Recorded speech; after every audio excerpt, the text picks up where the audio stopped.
अस्सलामुअलैकुम, कैसे हैं आप सब? मैं उम्मीद करती हूँ आप सब खैरियत से होंगे। अच्छा जी, तो मेरा आज का टॉपिक है हस्बैंड और वाइफ़ के रिलेशन के बारे में, कि हस्बैंड और वाइफ़ को अपनी अज़दवाजी ज़िंदगी किस तरह से गुज़ारनी चाहिए। क्योंकि आजकल हमें बहुत सुनने को मिलता है कि हस्बैंड और वाइफ़ के बीच में बहुत ज़्यादा अनबन हो जाती है, तलाक की रेशियो भी बहुत बढ़ रही है। इसका कारण क्या है? क्यों ऐसा हो रहा है? दोनों की अंडरस्टैंडिंग नहीं मिल रही है, दोनों एक दूसरे को अंडरस्टैंड नहीं कर रहे हैं। तो अल्लाह ताला ने सबसे खूबसूरत रिश्ता जो बनाया है वो है शौहर और बीवी का। जो पहला रिश्ता भी शौहर और बीवी का और आखिरी रिश्ता भी यही रहेगा। और आजकल यही रिश्ता बहुत अजीब होता चला जा रहा है। तो मैं आप सबसे कुछ टिप्स शेयर करना चाहती हूँ, जो कि मेरा पहला टिप्स ये है कि शौहर और बीवी में जभी भी लड़ाई हो, कभी भी लड़ाई हो, तो वो कुछ भी अगर हो तो रूम के अंदर हो और वो बात रूम तक ही रहे, बाहर ना निकले। उससे क्या होता है ना, आप दोनों की इमेज ख़राब होती है फैमिली में। और अगर बाहर निकलते हैं तो बच्चों पे भी बुरा असर पड़ता है। अगर आप फैमिली के साथ हैं तो बात फैमिली को पता चलती है तो वो लोग को थोड़ा-सा अजीब लगता है, वो लोग को इमेज ख़राब होता है आपका। अगर आप बच्चों के सामने या क्या कुछ माएँ होती हैं ना, वो बच्चे से जाके कहती है कि तुम्हारा बाप तो ऐसा है, तुम्हारा बाप वैसा है, तुम्हारा बाप ये बोलता है। तो क्या होता है ना कि बच्चों के दिल में ना बाप के लिए थोड़ा-सा कड़वाहट आ जाती है और बच्चे पे भी ना बुरा असर पड़ता है। तो इसलिए ना कभी भी लड़ाई झगड़ा हो, बेडरूम तक ही अपना लड़ाई झगड़ा रखें।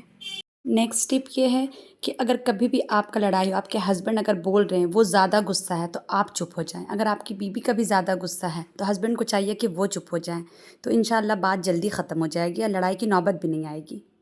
और अगर कभी लड़ाई हो भी जाए, आपस में होती है, चाहे जितनी भी अच्छी रिलेशनशिप रहे, हस्बैंड वाइफ में थोड़ी-सी नोक-झोंक की लड़ाई होती है। अगर हो भी जाए तो कोशिश करें कि जल्दी सुलह कर लें, क्योंकि जब लड़ाई होने के बाद आप जल्दी सुलह कर लेते हैं तो अल्लाह खुश होता है। कुछ समझदार औरतें अपने हस्बैंड की लड़ाई को अपने तक ही रखती है और कुछ जो बेवकूफ़ होती हैं वो क्या करती है, अपने मायके में बताती है, अपनी बहन को बताती है, अपनी सहेलियां हैं उनको बताती है। तो अपने हस्बैंड का पर्सनल बात किसी से भी शेयर ना करें। नेक्स्ट टिप, अपने शौहर की जितनी भी इनकम है उसी में गुजारा करें। उनसे कोई ज़्यादा चीज़ की डिमांड ना करें, उससे ये ना कहें कि मुझे ये चीज़ चाहिए। उनको अगर लगेगा जो चीज़ वो खुद ला के दे देंगे अपनी हैसियत के हिसाब से। कुछ औरतें होती हैं कि किसी का कुछ देखती हैं तो बोलती हैं मुझे वो चीज़ चाहिए, मुझे वो गहना चाहिए। तो ऐसा बिल्कुल ना करें, क्योंकि इसमें क्या होता है ना, आपके शौहर को टेंशन होती है और वो बाहर जॉब करने जाते हैं, उन्हें टेंशन होगा, फिर उनको अच्छा नहीं लगेगा। इसलिए उनका जो भी है, अगर वो कभी भी आपके लिए खुशी से गिफ्ट लेकर के आएँ, चाहे वो तोहफ़ा छोटा ही क्यों ना हो, आप उसे खुशी-खुशी एक्सेप्ट करें और उन्हें ये जताएँ कि मैं बहुत खुश हूँ इस तोहफ़ा से, अब मुझे बहुत अच्छा लगा कि आपने मुझे ये गिफ्ट दिया। क्या होता है ना कि हम भाई-बहन होते हैं तो हर किसी का किस्मत अलग-अलग होता है। कुछ बहन अच्छे ससुराल चल जाती है, उनके हस्बैंड अच्छा कमाते हैं, कुछ भाई अच्छे इनकम रहती है उनका, तो उनको देख कर के खुद में कभी कंपेयर ना करें कि उनके पास इतना है, मेरे पास इतना कम है, काश मेरे पास भी ऐसा घर रहता, वो गहना रहता। तो ऐसा बिल्कुल ना करें, ऐसे में आपके हस्बैंड को बहुत तकलीफ़ होगी। नेक्स्ट टिप, जब भी आपके हस्बैंड ऑफिस से घर आएँ जॉब करके, तो उसे उन्हें आते साथ ना आप पे दिन भर की बातें ना बताने लगें कि अरे आज ऐसा हुआ, आज वैसा हुआ, आज वो उसने ये कह दिया, उसने वो कह दिया। तो उससे क्या होता है ना कि हस्बैंड का मूड ख़राब हो जाता है। उन्हें बहुत ख़राब लगता है कि अभी मैं घर आया हूँ, मेरी वाइफ़ पानी के लिए भी नहीं पूछी और मुझे दिन भर का किस्सा सुना रही है। तो ऐसे ना हस्बैंड को ये सब चीज़ बिल्कुल भी पसंद नहीं आता है। तो दूसरे दिन जब हस्बैंड घर आने वाले रहते हैं ना, तो उन्हें घर जाने का मन नहीं करता है कि अरे मैं घर जाऊँगा तो फिर वही दिन भर की बातें किच-किच ये वो मेरी वाइफ़ सुनाएगी। तो आप सबसे गुज़ारिश है कि जब हस्बैंड घर आएँ तो बिल्कुल भी बात उनको सुनाना शुरू ना करें। पहले वो आएँ, फ्रेश हों, पानी पिएँ, चाय नाश्ता के लिए उनको पूछ लीजिए। आपके पास बाकी टाइम रहेगा उनको उनसे सारी बात करने के लिए। फिर इत्मीनान से उनको बताएँ, जी आज ये हुआ, वो हुआ, ऐसा है, वैसा है। कुछ अच्छी बातें भी बताएँ, कुछ कुछ और हुआ, कोई टेंशन वाला बात तो उसको भी समझा कर बताएँ। और हस्बैंड को भी चाहिए कि बीवी अगर कुछ बता रही है तो उसको ध्यान से सुने, वो क्या बोल रही है, फिर उसको एप्रिशिएट करें, फिर उसको समझाएँ, फिर उसके मतलब उसको समझाएँ बुझाएँ कि हाँ ऐसा है वैसा है। तो इसमें क्या होता है ना, बीवी भी खुश हो जाती है और हस्बैंड को भी अच्छा लगता है कि देखो मैं आया हूँ ना तो मेरी बीवी तुरंत मुझे नहीं बताई है, मुझे रुक करके बताई है। नेक्स्ट टिप ये है कि आप अपने लिए भी टाइम निकालें। जैसे हस्बैंड शाम में घर आने वाले हैं तो आप थोड़ा-सा तैयार हो जाएँ, थोड़ा-सा साफ-सुथरा कपड़ा पहन लें। साफ-सुथरा कपड़ा पहनने का मतलब ये नहीं है कि कोई चटक-मटक नया कपड़ा निकाल लें एकदम। नहीं, नॉर्मल जो कपड़ा आप पहनती हैं उसी को साफ-सुथरा करके इस्त्री इस्त्री करके पहन लें। थोड़ी-सी तैयार हो जाएँ, हल्का लिपस्टिक लगा लें, पाउडर लगा लें। तो इससे क्या होता है ना, हस्बैंड को अच्छा लगता है अपनी बीवी को देख कर के कि नहीं मेरी बीवी ना अच्छे से है।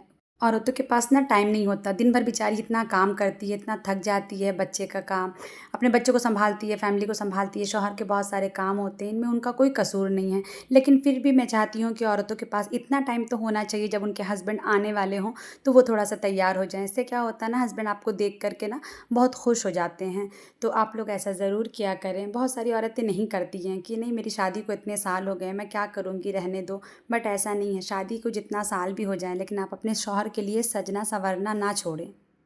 नेक्स्ट टिप, किसी और के लाइफ को देख कर के अपने लाइफ से कंपेयर ना करें। आजकल सोशल मीडिया का ज़माना है, हर कोई अपनी लाइफ स्टाइल दिखाते हैं। इसका मतलब ये नहीं कि वो बहुत खुश हैं और हम खुश नहीं हैं। सबकी अलग-अलग लाइफ होती है। लोग पॉजिटिविटी दिखाते हैं, नेगेटिविटी नहीं दिखाते। उनके लाइफ में क्या हो रहा है, आपस में जब उन लोग झगड़ते हैं मियाँ-बीवी, तो ये थोड़ी दिखाते हैं कि आज हमारा झगड़ा हो रहा है, लेकिन प्रॉब्लम सबके लाइफ में होता है। इसलिए अल्लाह ताला ने जो ज़िंदगी आपको दी है, आप अपनी फैमिली के साथ खुश रहा करें और अपने रब का शुक्रिया अदा करें।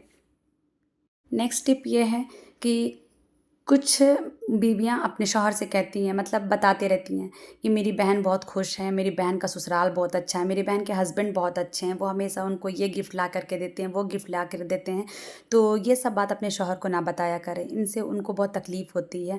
तो और अपने मायके के बारे में ज़्यादा ना बताया करें अपने शौहर को कि मैं अपने मायके में कुछ भी काम नहीं करती थी, मेरे मायके में तो नौकर लगे हुए थे, मैं वहाँ इतना ऐशो-इशरत की ज़िंदगी जी कर के आई हूँ, आपके घर में तो सिर्फ़ काम करना पड़ता है, मेरा अपना कुछ नहीं है, मेरे मतलब मायके में ये लाइफ़ स्टाइल थी, वो लाइफ़ स्टाइल थी। इससे क्या होता है ना कि इससे आप आपके हस्बैंड की दिलजोई नहीं होगी। जब बल्कि बल्कि उनको तकलीफ़ होगा, उनको ख़राब लगेगा, उनको ये लगेगा कि मेरी वाइफ़ इस तरह से मुझसे बोलती है, ऐसा तो नहीं है वो मुझे तंज़ करती है। तो देखिए, मायके का लाइफ़ स्टाइल और ससुराल का लाइफ़ स्टाइल में बहुत अंतर होता है, बहुत अलग होता है। जो लड़कियाँ इतनी अच्छी-अच्छी लड़कियाँ, मतलब इतने अमीर घर की लड़कियाँ रहती हैं, अपने मायके में, ससुराल जब आती है तो उनकी लाइफ़ स्टाइल बिल्कुल अलग हो जाती है। जो मायके का लाइफ़ स्टाइल होता है ना, उसको हमको वहीं छोड़ देना चाहिए और ससुराल में आकर के हमारा एक अलग लाइफ़ स्टाइल होता है। अगर हम उसको नहीं अपनाएँगे, अगर हम उसको एक्सेप्ट नहीं करेंगे, तो हमारी जो लाइफ़ है, हमारी जो ज़िंदगी है ना, वो बहुत टफ़ हो जाएगी। तो इसलिए कोशिश करें, क्योंकि हमारा 2 दिन का तो रिश्ता नहीं है ना, बस हम आए हैं ससुराल, घूमे और चले गए। अब हमको मायके में रहना है, नहीं, हमको ससुराल में रहना है। इसलिए हमें ना ससुराल का जितनी भी एक्टिविटी है, ये जितना भी चीज़ है ना, सब अपने अंदर हमको डालना होगा, अपने अंदर एक्सेप्ट करना होगा अपने ससुराल के सारी चीज़ों को। तो इसलिए अपने शौहर को बिल्कुल भी ना बताएँ कि मेरे मायके में ये था, मेरे मायके में वो था, मैं वहाँ इतना आराम करती थी, मैं वहाँ सुबह उठ इतनी लेट से सो कर के उठती थी, यहाँ जल्दी उठती है, तो ऐसा कुछ नहीं है। ससुराल ससुराल होता है और उनको आपको एक्सेप्ट करना पड़ता है। तो बस यही था मेरा आज का व्लॉग। आई होप आप सबको अच्छा लगा हो। अच्छा लगा हो तो लाइक, शेयर, कमेंट कर दीजिएगा। चैनल पे नए हैं तो सब्सक्राइब कर दीजिएगा। अपना और अपनों का ख़्याल रखिएगा। मुझे दुआ में याद रखिएगा। अच्छा जी, अल्लाह हाफ़िज़।